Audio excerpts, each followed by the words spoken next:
Hi friends, good morning. ಇದು Friday ದಿನದ mini blog. ಇಲ್ಲಿ ನೋಡ್ತಾ ಇರ್ಬೋದು, ನಿನ್ನೆ ಮಾವಿನ ಹಣ್ಣನ್ನು ತೊಗೊಂಬಂದಿದ್ರು.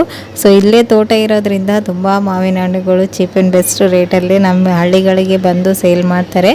ಸೊ ಇವತ್ತು ಮ್ಯಾಂಗೋ ತೊಗೊಂಬಂದಿದ್ರಲ್ವ, ಇವತ್ತು ಫುಲ್ಲು ಮ್ಯಾಂಗೋ ರೆಸಿಪೀಸ್ಗಳನ್ನೇ ಮಾಡಿರೋದು. ಸೊ ಫಸ್ಟು ಜ್ಯೂಸ್ ಮಾಡಿ ಫ್ರಿಜ್ಜಲ್ಲಿ ಸ್ಟೋರ್ ಮಾಡಿಬಿಡ್ತೀನಿ. ಇದು ಜಾಸ್ತಿ ಹಣ್ಣಾಗಿರುವಂತಹ ಫ್ರೂಟ್ಸ್ಗಳು ಇರೋದಿಲ್ಲ. ಸೊ ಹಾಗಾಗಿ ಇವಾಗ ಮಿಕ್ಸಿ ಜಾರ್ಗೆ ಹಾಕಿ ಮ್ಯಾಂಗೋನ ಫ್ರಿಜ್ಜಲ್ಲಿ ಸ್ಟೋರ್ ಮಾಡಿದ್ದಾಯಿತು. ನಂತರ ಇಲ್ಲಿ ನಾನು ಇವತ್ತಿನ ರೆಸಿಪಿ ಮಾವಿನ ಹಣ್ಣಿನ ಸೀಕರಣೆ ಹಾಗೂ ಪೂರಿ ರೆಸಿಪಿನ ಮಾಡಿದ್ದೆ. ಇದರ ಜೊತೆಗೆ ಆಲೂಗಡ್ಡೆ ಪಲ್ಯ ಕೂಡ ಮಾಡಿದ್ದೆ. ಸೊ ಸ್ವೀಟ್ ಅಷ್ಟೊಂದು ಇಷ್ಟ ಆಗೋದಿಲ್ಲ. ಸೊ ಹಾಗಾಗಿ ಅದರ ಜೊತೆಗೆ ಸ್ವಲ್ಪ ಆಲೂಗಡ್ಡೆ ಪಲ್ಯ ಹಾಗೂ ಪೂರಿನ ತಿಂತಾರೆ ಅಂತೇಳಿ.